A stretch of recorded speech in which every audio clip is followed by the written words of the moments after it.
If you are anything like me and are just thinking, you're just never too old to learn some new things, even though you thought you might have known them, then you got a home here. Welcome to the Go Show, celebrating all things outdoors in this beautiful outdoor playground of a state that we live in. And I got some news here. Hold on a second. Premium count on Twitter is required to believe. Man, I'm getting tired of this, y'all.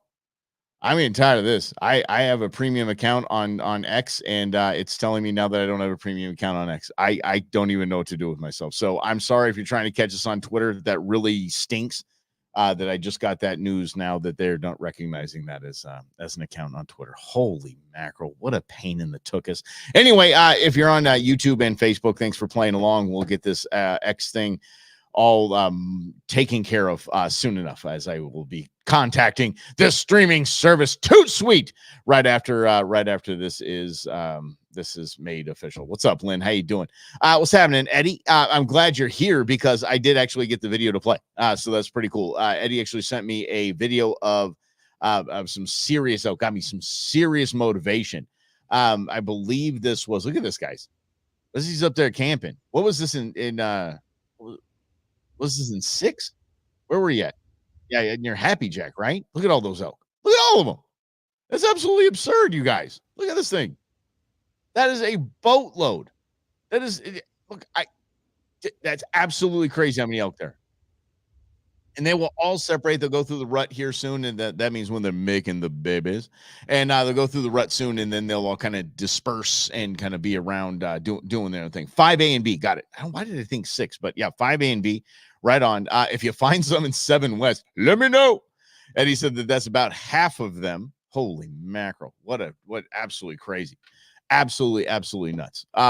Here's the deal. At the top, I said, if you're like me and you realize you're never too old to learn new stuff, even though you thought you knew it. A very interesting evening last night. We had our Wildlife for Tomorrow board meeting.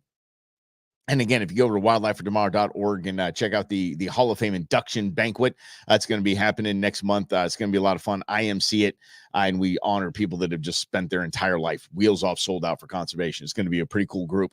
A lot of cool prizes, auctions, all that stuff too. It'd be a lot of fun. There's a balloon raffle. It's going to be a good time. But anyway, we have our quarterly meeting, and so I'm at the board meeting, and I have Commissioner Guggenauer there.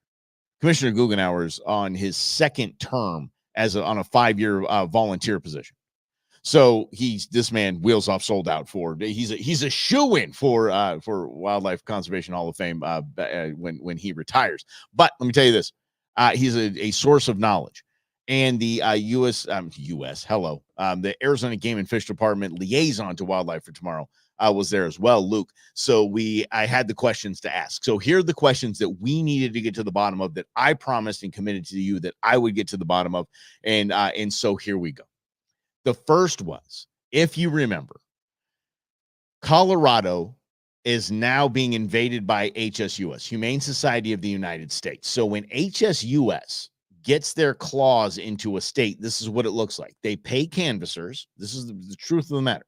They pay canvassers $5 to $7 per signature to go out and get signatures to, in this case, it is ban cat hunting. And I'm talking about every type of feline you can't, predator, whatever, you cannot hunt in Colorado. They're trying to ban it.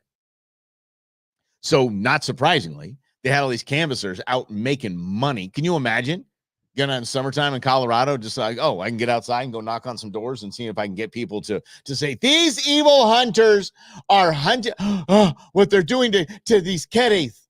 I love kitties. I see you have a cat, ma'am. Yes. A hunter will probably come to your house and shoot it.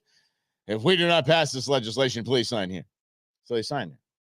So HSUS has the signatures, and they call it the Cat Act. Surprisingly, it took them minutes to come up with that. They have to put it on the ballot.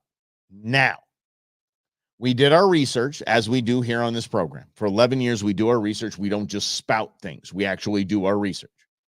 So when we did, we found out that the state of California banned cat hunting. HSUS, that was one of their first major victories, was Humane Society of the United States. Got in the 1990s, got into California, and got it on the ballot, and they banned cat hunting.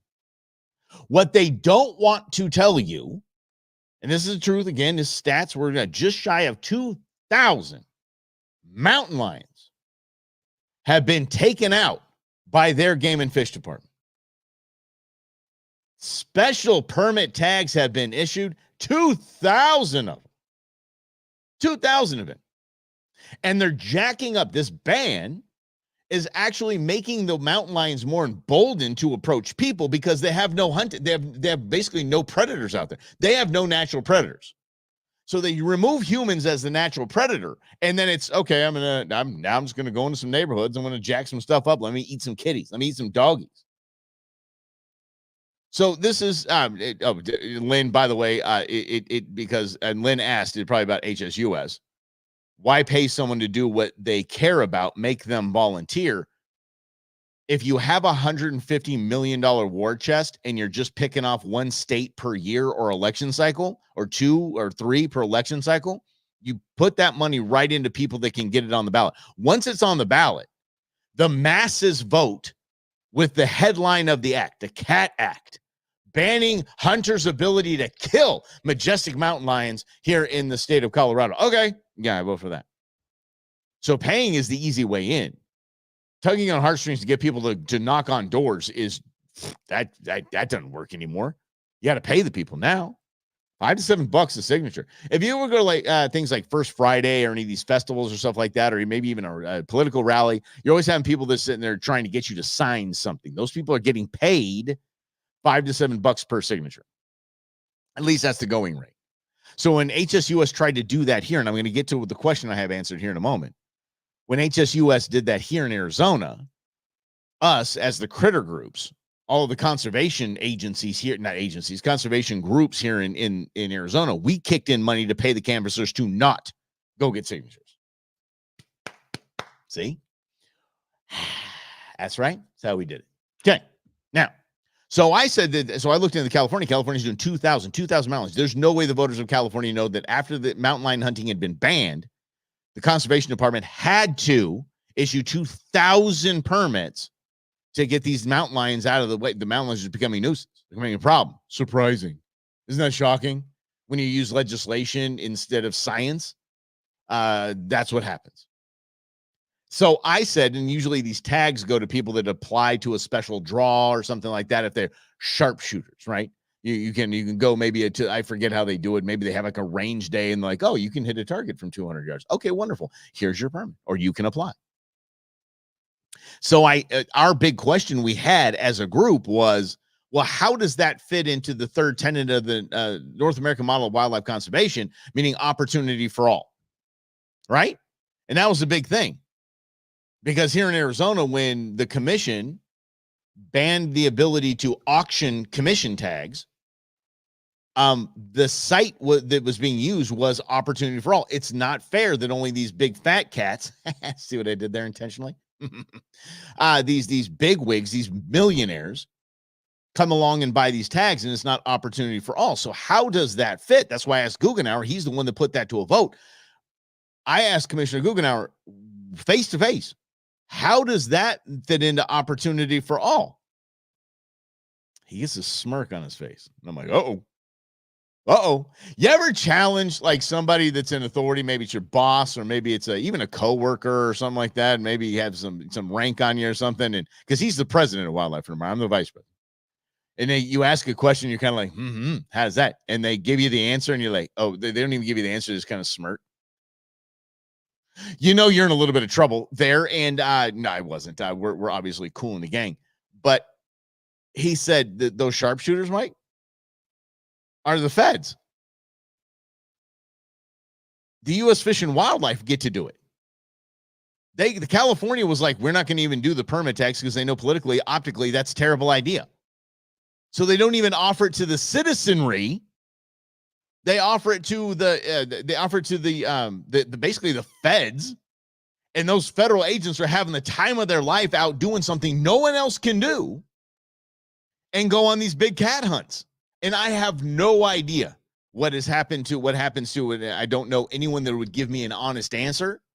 And I know people. I mean, I know congressmen and women that might be able to give me. I actually know state representatives in California as well. Nobody's going to give me an honest answer on that.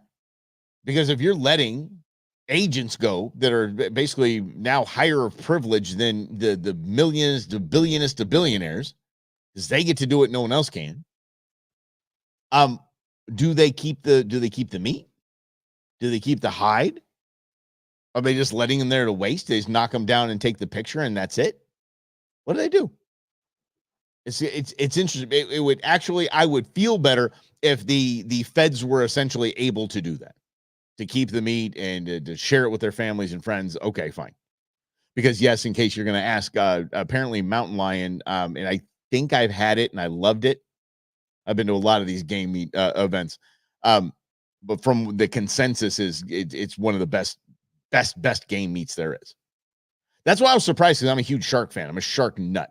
I don't like Shark Week because Shark Week is just it's awful now. But I love sharks. And when I found out that Thresher and Mako are two of the best fish you're going to ever eat in your life, guess what? Guess what? I eat it because it's delicious. It's fantastic. So, yes, it absolutely is. Yes. Mm-hmm. Yeah, I did. Yes. So, but by all means, Eddie, yes, a shark is absolutely fantastic. Wow. I mean, and it's not even hard to prepare. Here's a little tip, and we get back to the cookbook thing, but here's a solid tip for you. When you cook fish, people have been eating raw fish for thousands and thousands of years. Just don't overcook it. Always undercook fish, never overcook it. Never. And I did see this the other day in a discussion that was fantastic as well. They have if I can order my steak in different levels of wellness, I should be able to order a chocolate chip cookie the same way. Think about it. Mm-hmm. I'll take my medium rare. I'll take my rare, just cookie dough. Just bring it. I think in the steak world, they call that blue, where they bring out a steak and it's basically just seared on both sides. A very good friend of mine orders it that way. I don't know if she'd be upset. She's in our world. She's in our community. You know exactly who she is. I don't know if I can throw her under the bus like that. But she'll go to steakhouse and say, give me to blue. Just basically I wanted that thing bloody as hell. Woo. Yeah. Yeah. But you should be able to chocolate chip the same way, right? Well done. Let's burn that sucker. Let's get that thing brown. Mm-hmm. Yeah. My grandfather called anything that was burnt high brown. That's it. He didn't call it burnt. He said, those steaks aren't burnt. They're high brown. High brown. I don't know where you get it. He's from Arkansas. I got a ton of quotes and ton of sayings that he'd always throw out there. Those little Southern sayings that are absolutely fantastic, but most of which I can't say here on here. No. So that is interesting. So obviously they didn't care about the opportunity for all in the North American model in California when they did that. So they didn't want to deal with the optics of special permits for sharpshooters. So they went and gave them to the feds, to essentially U.S. Forest Service or whatever it is, that they get to have those special cool tags. Go figure. California. Gee, wow. Mm-hmm. And we'll get something in Hawaii. Listen, I'm not going to talk. What up, Grizz? I'm not going to talk about a lot of things firearms right now. There's a lot going on. If you want, Rob and I are going to be talking about that on Russell and Hunter a little later today. Just kind of. But Hawaii pulled some shenanigans, which is probably the dumbest piece of legislation I've seen in a hot minute when it comes to firearms. So we'll share that in the next couple of days. Maybe we'll get to it maybe on Monday with the whole, sniper thing, calming down. Mm-hmm. Friends asked for their steak as shoe leather. I can't. Y'all listen. I'm going to say this, and I apologize. This is a show about the outdoors, but we can use the game meat as well, because game meat is very tough to cook. It's tough to not overcook game meat, because game meat has no fat. It just cooks fast. That's why when I talk about making dove poppers, I talk about cooking the bacon first, then wrapping it, then charring it on the grill, because by the time you cook bacon on the grill and it's wrapped around a piece of dove, that dove is shoe leather. I used to, not lying, order my steaks well done. I'm not kidding. No, I did. Here's the reason why. I went down to in high school. I went to U of A basketball camp. Actually, it was 8th grade, I think. U of A basketball camp. It's great. Sean Elliott and all those guys, Cook and Kerr and all. It was fantastic. It was amazing basketball camp. And they had their trainer And this was just straight out of Germany. She was a very handsome woman. Let's put it that way. By today's rights, you'd say, what are your pronouns? Because I don't, anyway, you get it. You know what I'm saying? And she had this thick German accent. And she hated that people drank juice and ate red meat. She hated it. And she said that drinking a glass of orange juice is the same as drinking a half a glass of fat, half a glass of orange juice. Because she said that if you drink juice, the fiber of the fruit doesn't process the same way, doesn't help your body process it in a way, it just turns it to fat. And she was so adamant about this. I have never drank juice since. I'm not kidding. I might have had a sip of juice, and that's about it. So I haven't drinking juice. So basically they're saying if you're going to drink apple juice, eat an apple. Or make a blend an apple and make it a smoothie so the fiber actually helps your body process it anyway. Then she got on red meat and had me so afraid of undercooked meat. I was deathly afraid. So at a young age, I was taught, you cook those things all the way through, and I'm dunking it in A1 and all this and just trying to put some sort of like any moisture in these things. And so, and then I came around to, okay, I grew up. And now, yeah, medium rare for me, medium at the max for me, 130, 125, 130. It's coming off the smoker and it's coming off the grill, and that's just the way it is. Oof, man. Mm-hmm. I like some movement. Just if it's still mooing, we're good. No, but that's blue, buddy. I mean, you look into that, how to order a steak blue, and that's what that means. Yeah. That's a little too much for me. Slavo cooked hearts for us. We went hearts in different versions of cooking over charcoal, over wood, and on gas. No, in a smoker and on gas. So we did. And boy, he cooked those, I mean, rare. And that was too much for me.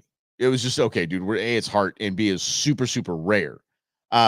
Super rare. And so I like mine medium rare to medium. That's where I like mine. And medium rare is fine. But rare is just not a thing for me, man. I don't know. I just muscling through it. Lynn asked, what about pairings, wine pairings with steak? Here's the best piece of advice I've ever gotten. I was at a place called Chateau Ste. Michelle. You've probably seen the wine on the store shelves. Stuff is in Redmond, Washington. I was up there when my father was alive. He lived in just outside of Seattle in Issaquah.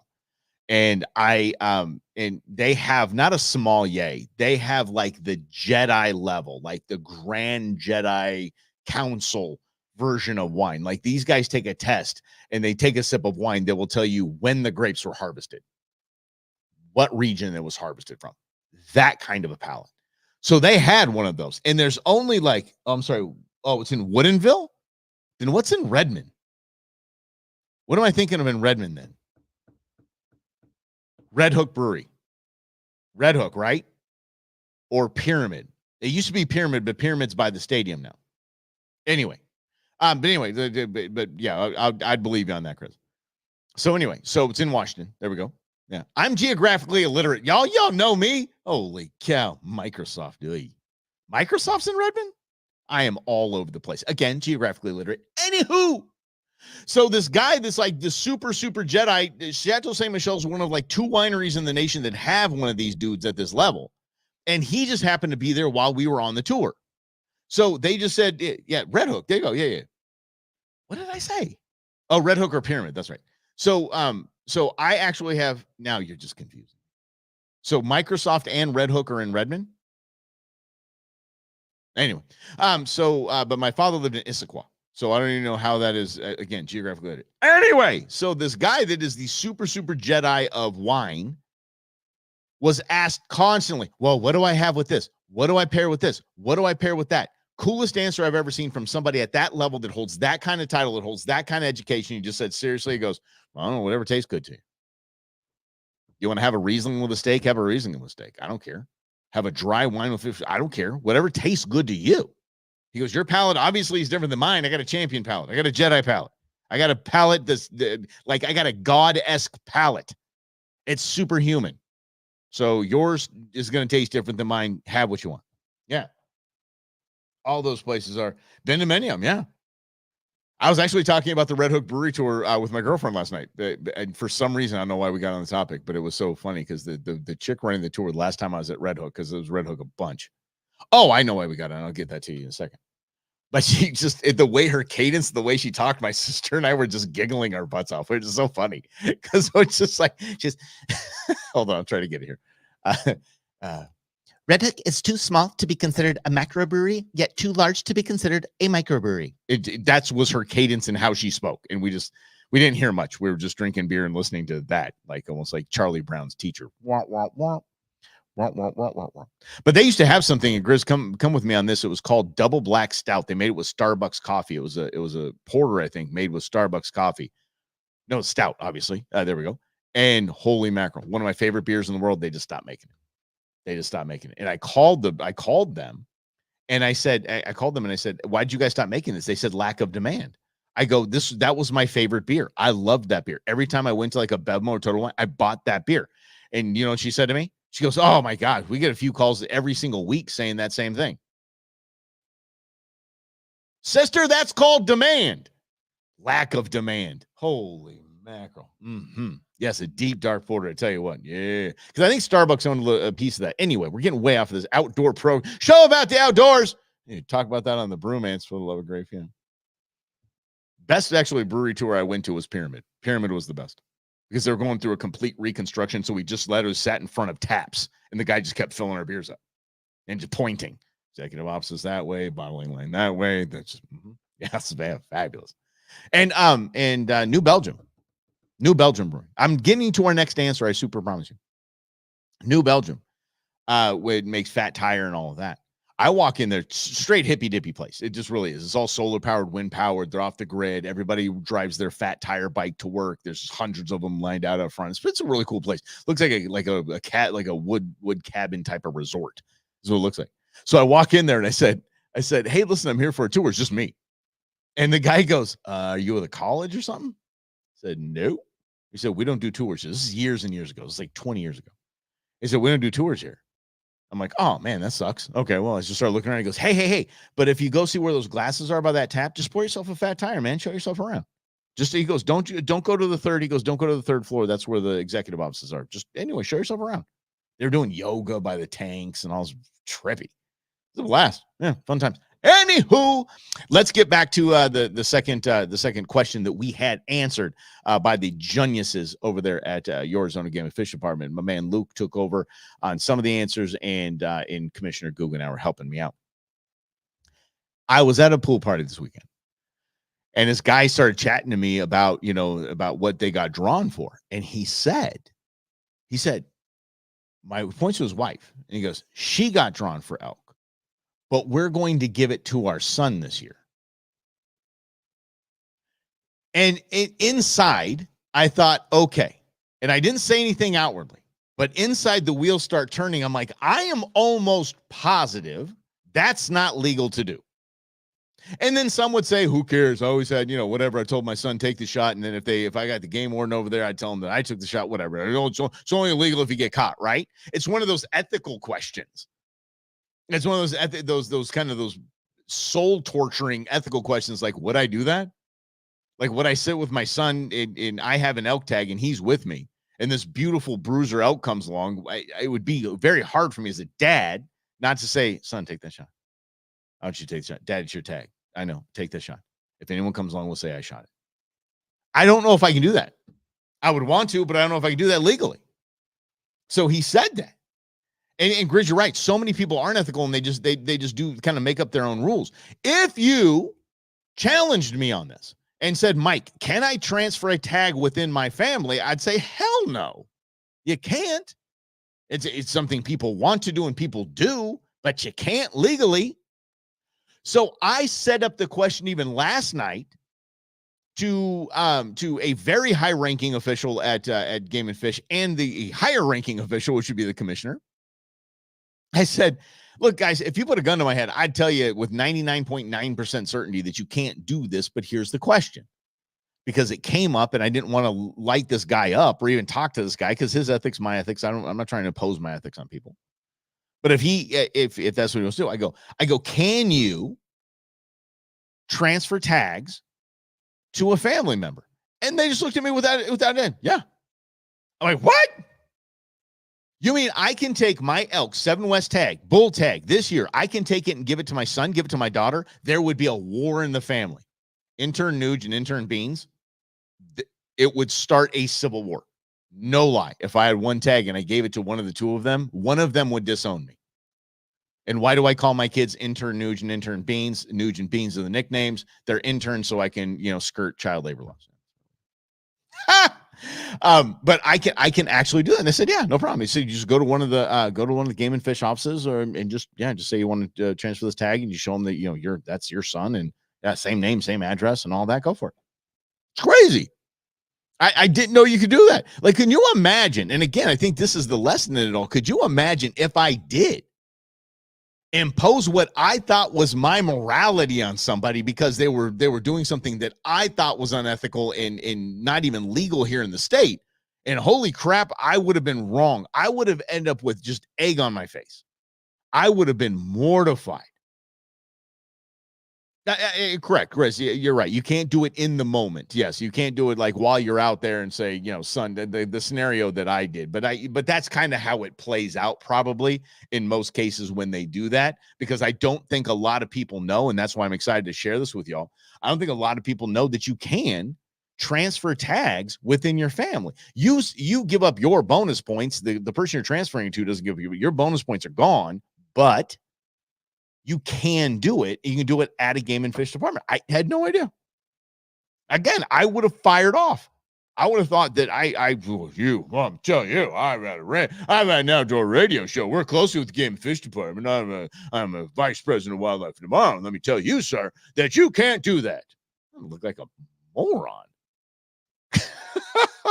So luckily, and you all know me, okay, I'm very much doing my best to limit my beer intake. I'm a beer drinker. I'm a beer drinker. Obviously, with the conversation we just had, I've been that way for decades. I'm very trying to limit the consumption. Because I don't want to be a chubby bunny, and I just don't like. I can tear them down too fast.